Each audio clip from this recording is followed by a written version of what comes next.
नमस्कार। आज हम दो ऐसे शब्दों के बारे में बात करने वाले हैं जिन्हें हम अक्सर इस्तेमाल करते हैं, पर शायद उनके असली मतलब पर कभी इतना गौर नहीं करते। संस्कृति और सभ्यता। तो चलिए बदंत आनंद कौसल्यायन के विचारों के जरिए इन दोनों के बीच के गहरे फर्क को समझते हैं। चलिए, इसकी शुरुआत के लिए हम सब कल्पना की एक छोटी सी यात्रा पर चलते हैं। सोचिए, मानव इतिहास का वो पल जब पहली बार आग की खोज हुई होगी। क्या कमाल का लम्हा रहा होगा वो। एक ऐसी खोज जिसने हमारी दुनिया को हमेशा हमेशा के लिए बदल कर रख दिया। और यहीं से एक बहुत ही दिलचस्प सवाल उठता है।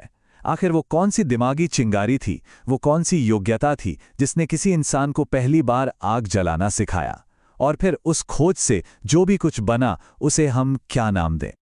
लेखक बदंत आनंद कौसल्यायन इसी सवाल का जवाब देने के लिए हमारे सामने दो बहुत ही दमदार शब्द रखते हैं, संस्कृति और सभ्यता। हाँ, हम इन शब्दों को कई बार एक दूसरे की जगह इस्तेमाल कर लेते हैं, पर असल में इनके अर्थ में जमीन आसमान का फर्क है। देखिए, यहाँ पर बात बहुत दिलचस्प हो जाती है। लेखक आविष्कार करने की क्षमता को उस आविष्कार से बिल्कुल अलग करके देखते हैं। उनके मुताबिक संस्कृति हमारी भीतरी योग्यता है, वो रचनात्मक सोच है जो किसी आविष्कार का कारण बनती है। और सभ्यता उस सोच का बाहरी नतीजा है, यानी वो असल आविष्कार। तो इसका मतलब क्या हुआ? मतलब ये कि किसी इंसान के अंदर की वो काबिलियत, वो चिंगारी जिसने उसे आग जलाना सिखाया, वो है संस्कृति। और वो आग जिसका हम इस्तेमाल कर रहे हैं, वो सभ्यता है। इसी तरह सुई धागे का आविष्कार करने की जो सोच है, वो संस्कृति का हिस्सा है, और वो सुई धागा खुद सभ्यता का। अच्छा, अब ये फर्क तब और भी ज्यादा दिलचस्प हो जाता है जब हम ये सोचते हैं कि इन आविष्कारों का असल वारिस कौन है। यहाँ लेखक साफ साफ कहते हैं कि असली संस्कृत व्यक्ति वो है जिसने अपनी बुद्धि से, अपनी मेहनत से किसी नई चीज की खोज की है। यानी जो मूल निर्माता है वही असल में संस्कृत है। तो यहाँ एक बड़ा जरूरी सवाल खड़ा होता है। क्या कोई इंसान सिर्फ इसलिए ज्यादा संस्कृत हो जाता है क्योंकि वो बहुत कुछ जानता है, या फिर जिसने उस ज्ञान को खोजा था वो ज्यादा संस्कृत है? और इस फर्क को समझने के लिए ये उदाहरण तो कमाल का है।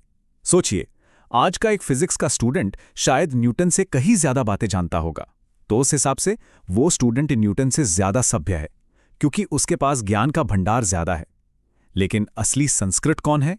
न्यूटन, क्योंकि उन्होंने उस ज्ञान को जन्म दिया था। तो फिर सवाल ये है कि आखिर ये जो खोज करने की, कुछ नया बनाने की प्रेरणा है, ये आती कहाँ से है? क्या ये सिर्फ जरूरत की वजह से होती है? देखिए, लेखक मानते हैं कि सच्ची संस्कृति सिर्फ जरूरतों से पैदा नहीं होती। हाँ, हो सकता है पेट की आग बुझाने के लिए आग की खोज हुई हो, लेकिन जरा उस विद्वान के बारे में सोचिए जिसका पेट भरा हुआ है, फिर भी वो रात भर जागकर बस तारों के रहस्य सुलझाने में लगा है। ये जो शुद्ध जिज्ञासा है ना, यही सच्ची संस्कृति की असली पहचान है। लेकिन यहीं पर यह पूरी बहस एक गहरा और थोड़ा सा कहें तो एक स्याह मोड़ लेती है।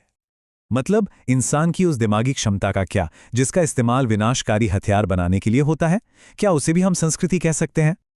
इस तरह की विनाशकारी क्षमता के लिए लेखक एक बिल्कुल नया और चौंकाने वाला शब्द देते हैं, असंस्कृति। मतलब ये वो संस्कृति है जो मानव कल्याण के अपने असली मकसद से पूरी तरह भटक चुकी है। और जब असंस्कृति जन्म लेती है तो उसका नतीजा होता है असभ्यता, यानी वो सारे तरीके, वो सारे साधन जिनका इस्तेमाल इंसान खुद को ही तबाह करने के लिए करता है। तो इसका मतलब ये हुआ कि किसी भी आविष्कार को, किसी भी खोज को अगर हमें सही मायनों में संस्कृति का हिस्सा मानना है तो उसकी एक नैतिक नींव होनी ही चाहिए।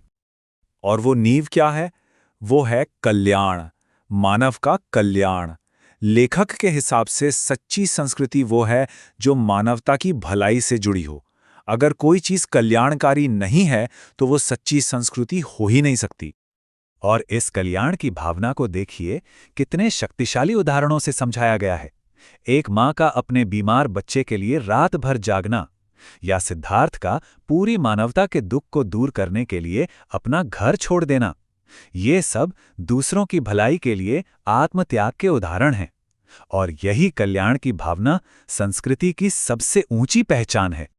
ये सारे गहरे विचार आते हैं भदंत आनंद कौसल्यान के लेखन से, जिन्होंने हमें संस्कृति को सिर्फ एक आविष्कार के तौर पर नहीं, बल्कि मानव कल्याण की कसौटी पर परखने की एक नई नज़र दी।